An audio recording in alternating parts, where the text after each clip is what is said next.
Israel வீட்டாருக்கு வாக்களிக்கப்பட்ட தமது பேரன்பை உறுதிமொழிய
இயேசு தம் சீடரை நோக்கி கூறியது, கண்ணுக்கு கண் பல்லுக்கு பல் என்று கூறப்பட்டிருப்பதை கேள்விப்பட்டிருப்பீர்கள்.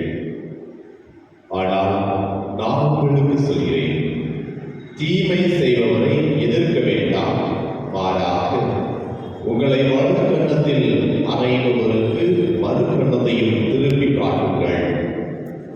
ஒருவர் உங்களுக்கு எதிராக வழக்கு தொடுத்து உங்கள் அங்கேயே எடுத்துக் கொள்ள விரும்பினால் உங்கள் மேலுடையும் அவர் எடுத்துக்கொள்ள விட்டு விடுங்கள். எவராவது உங்களை ஒரு கல் தொலை வர கட்டாயப்படுத்தினால் அவரோடு 2 கல் தொலை செல்லுங்கள். உங்களிடம் கேட்கிறவர்களுக்கு கொடுங்கள், கடன் வாங்க விரும்புகிறவர்களுக்கு முகம் போடாதீர்கள். ஆண்டவரின் அருள்வாக்கு. இயேசுவே உமக்கு புகழ். ஆண்டவர் இயேசு கிறிஸ்துவின் மிகவும் பிரியமுள்ள சகோதர சகோதரிகளே, நேற்றைய நாளில் ஒரு பெருவிழாவை கொண்டாடினோம். என்ன பெருவிழா கொண்டாடினோம்? நேற்று ஒவ்வொரு இறைவனுடைய பெருவிழாவை கொண்டாடினோம். இந்த ஒவ்வொரு இறைவனின் பெருவிழா நமக்கு சொல்லித் தந்த பாடம் ஒரே ஒரு பாடம் தான். என்ன பாடம் ஞாபகம்? ஒவ்வொரு இறைவன் நமக்கு சொல்லித் தந்த பாடம், நாம் இப்படிதான் இருக்கணும் அப்படின்னு சொல்லி தந்த பாடம். எவ்வாறு தந்தை மகன் தூயாவி ஒன்றாக இருப்பது போல நம்முடைய குடும்பத்தில் இருக்கணும், ஒற்றுமையோடு இருக்க வேண்டும். இந்த ஒற்றுமையோடு இருக்க வேண்டும் என்றால் எப்படி உலகத்தில் வாழ வேண்டும் என்பதை சொல்லிக் கொடுப்பது என்னுடைய நற்செய்தி. நற்செய்தி வாசகத்தில் ஆண்டவர் இயேசு கிறிஸ்து கூறுகின்றார், தீமைக்கு பதில் தீமை செய்ய வேண்டாம், அதற்கு மாறாக நன்மையை செய்யுங்கள். நாம் அதை செய்யத்தான் நம் ஒவ்வொருவருமே கிறிஸ்தவன், கிறிஸ்து அவர் என்ற பெயருடையவர்களாக இருக்கின்றோம். அதுதான் இன்றைய முதல் வாசகத்தில் நாம் பார்த்தோம் என்றால், முதல் வாசகம் மிக தெளிவாக நடந்து கூறப்படுகிறது. 2 கொரிந்தியர் 6வது வசனத்தில் 1வது வசனம் 6வது அதிகாரம் 1வது வசனத்தில் வரப்படுகிறது, நீங்கள் கடவுளிடமிருந்து பெற்றுக்கொண்ட அருளை என்ன செய்கிறார்கள்? வீணாக்க வேண்டாம். கடவுளுடைய பெற்றுக்கொண்ட அருள் என்னார்கள்? ஒற்றுமையோடும் மகிழ்ச்சியோடும் சமாதானத்தோடும் இருக்க வேண்டும். அந்த அருளை வீணாக பயன்படுத்தாதீர்கள், வீணாக்காதீர்கள். நாம் நம்முடைய குடும்பத்தில் ஒற்றுமையோடு இருக்க என்று இறை வார்த்தை வழியாக பகிர்ந்து கொண்டே அறிவுரை கூறிக்கொண்டே இருக்கின்றனர். அதே வேளையில் அவர் கூறுவதை பாருங்கள். 2 கொரிந்தியர் 6வது அதிகாரம் 2வது வசனத்தில், தகுந்த வேளையில் என்ன பண்ணுவேன்? நான் உங்களுக்கு பதிலளிப்பேன், பயப்படாதீர்கள். நீ எப்போது கடவுளுடைய வார்த்தை வாழ்வாகின்றோ அப்போது தகுந்த வேலையில் எப்போ என்ன தேவைப்படுகிறது என்பதை நான் உன்னோடு இருந்து உங்களுக்கு பதிலளிப்பேன். அது மட்டுமல்லாமல் வேதனை, நெருக்கடி ஆகியவற்றை மன உறுதியோடு தாங்கிக் கொள்ளுங்கள். குடும்பத்தில் வேதனை எல்லாத்தையும் மன உறுதியோடு தாங்கிக் கொள்ளுங்கள், சோர்ந்து போக வேண்டாம். அது மட்டுமல்லாமல் உண்மையை பேசி வாருங்கள், கடவுளுடைய வல்லமையை நீங்கள் பெற்றிருப்பீர்கள் என்பதை பிறர் அறிந்து கொள்வார்கள். எனவே புரியவில்லை, இடைத்தொடர்பின் வழியாக தூயாவின் வல்லமை கேட்கும். தூயாவின் வல்லமையினால் அவருடைய வார்த்தையை கேட்டு அதன்படி நடக்க வேண்டிய ஆற்றலை இறைவன் நமக்கு கொடுக்க வேண்டும் என்றாகும். அது மட்டுமல்லாமல் இன்றைய வாசகத்தின் இறுதியில் கூறுவது போல, நாங்கள் துயரற்றோர் என தோன்றினாலும் நாங்கள் எப்போதும் மகிழ்ச்சியாக இருக்கின்றோம். ஏழையர் என தோன்றினாலும் நாங்கள் மனதை செல்வராகுகின்றோம். எதுவும் இல்லாதவர் என தோன்றினாலும் நாங்கள் எல்லாவற்றையும் பெற்றிருக்கின்றோம் என்றால் என்னுடைய ஆண்டவர் என்னோடு இருக்கின்றார் என்ற மனநிலையை இன்றைய வாசகத்தின் வழியாக வந்து நாம் அனைவருமே பெற்றுக்கொள்ள வேண்டும் என்பதற்காக இன்றைய இறைவன் ஒவ்வொருவரையுமே அழைக்கின்றார். அது மட்டுமல்லாமல் திருப்பாடல் 119 அதிகாரம் 105 வசனத்தில் கூறப்படுவது போல, என் காவலடிக்கு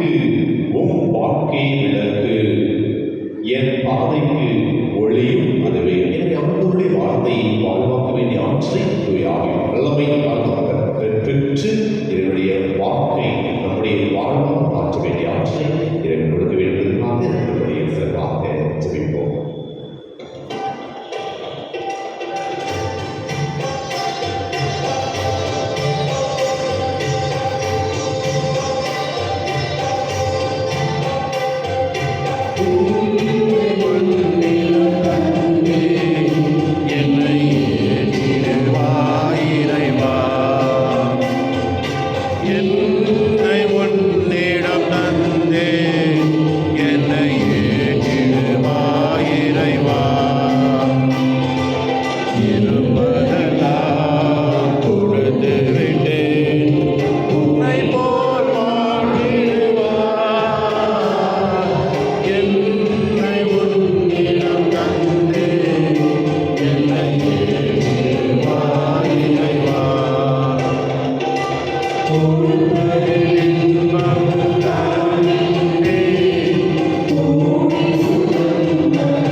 அப்பத்தை எடுத்து நன்று செலுத்ததை பெற்று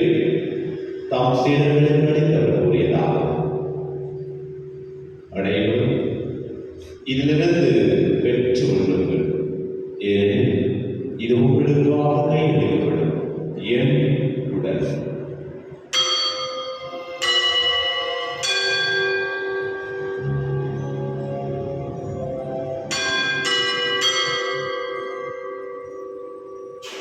அவருடைய கிணத்தை எடுத்து மீண்டும் கிணத்தை போய் தாம் சில கழித்தவர் கூறியதாகும்.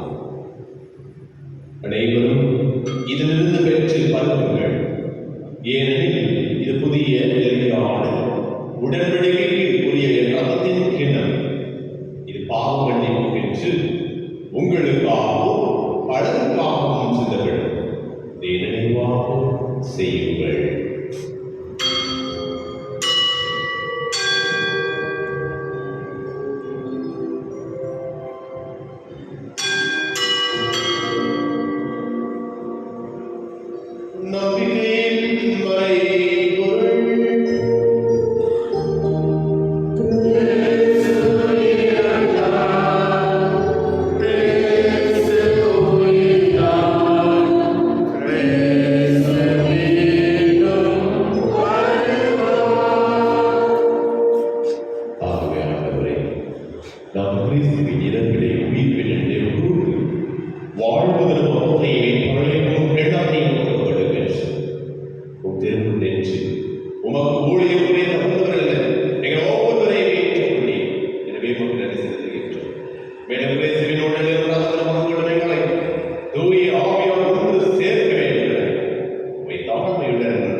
எங்கள்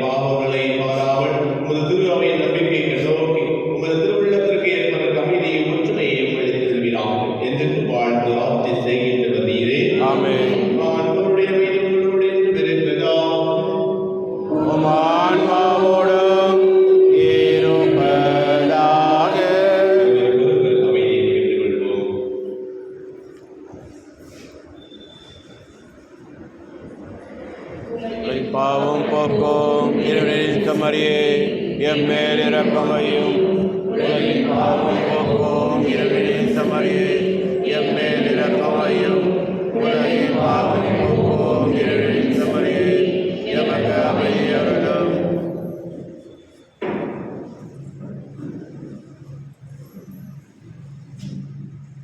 இதோ இறைவனின் சிலை, இதோ என் பாவங்களை சிலையிலிருந்து கலைஞர் அனைவரும் பெயர் பெற்றோர். என் ஆண்டவரே, இழந்தல்ல, நான் தகுதியற்றவன், ஆனால் ஒரு வார்த்தை மட்டும் சொல்லி அருளும், எனது ஆன்மா நலமடையும்.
விண்ணக தந்தையே, உம் திருமகன் இயேசுவின் வழியாக நாங்கள் பெற்றுக்கொண்ட நம்பிக்கையும் தூய ஆவியாரின் இதயங்களையும் அனுதினமும் பொழிய செய்யும் பிறர்களும் உமது அரசின் கருணை காண எண்ணி நோக்கியும் எம்மை பயணிக்க செய்வதாக. படைப்பலை தோறும் இருந்து புதிய நிலங்களும் புதிய மனமும் நோக்கி என் பயணத்தில் நற்செய்தியின் இதழ்களை நானும் வளர்த்தெடுக்கும் நல்லவராய் என்னை மாற்றுவீராக. மீட்பின் இருளில் கொண்டாட்டம் மற்றும் பெருமத்தின் இருளில் கொண்டாட்டம் ஆகியவற்றில் அருளும் ஆசிரும் விண்ணக செல்வங்களின் மீதான உண்மையான நாட்டத்தை எம்மில் தூண்டி எழுப்புவதாக. என் பண்பை பாதுகாப்பதாக மீட்பர் இயேசுவின் தூய்மை மீது இதயத்தில் வருகின்ற மகிழ்ச்சியையும் ஆணையையும் படைப்படைக்கும் பகிர்ந்து கொடுக்கக்கூடிய திருத்தூதர்கள்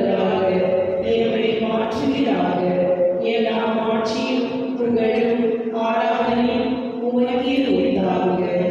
ஆமென்.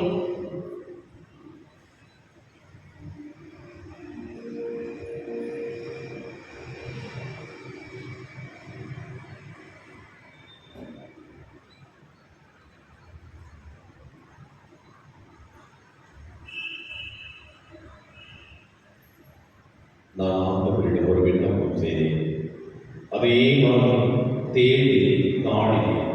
அதனால் ஆண்டவரின் இல்லத்தில் என் வாழ்நாளெல்லாம் நான் குடியிருப்பேன்.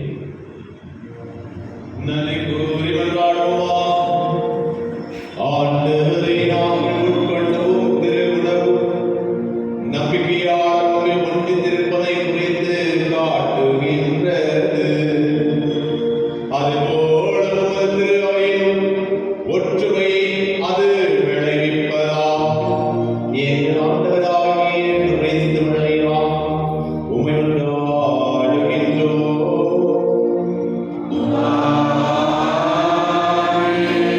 ஆண்டவர் உங்களோடு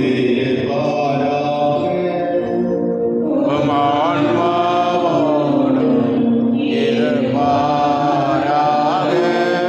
எல்லாம் வல்ல இறைவன், தந்தை, மகன், தூய ஆவியார் உங்களை உங்கள் குடும்பத்தை உங்கள் பிள்ளைகளை ஆசீர்வதிப்பாராக.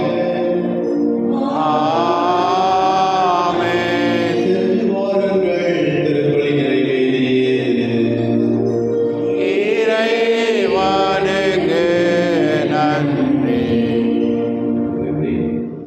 நம்முடைய ஆலய நிர்மாணப்பணிகள் நல்ல முறையில் நிறைவேற வேண்டும் என்பதற்காக இறைவனிடம் வேண்டுவோம். என்னுடைய தந்தையே, உமது பெயர் தூயதென போற்ற வருக. உமது ஆட்சி வருக. உமது திருவுளம் விண்ணுலகில் நிறைவேறுவது போல மண்ணுலகிலும் நிறைவேறுக. எங்கள் அன்றாட உணவை இன்று எங்களுக்கு தாரும். எங்களுக்கு எதிராக குற்றம் செய்வோரை நாங்கள் மன்னிப்பது போல எங்கள் குற்றங்களை மன்னியும். எங்களை சோதனைக்கு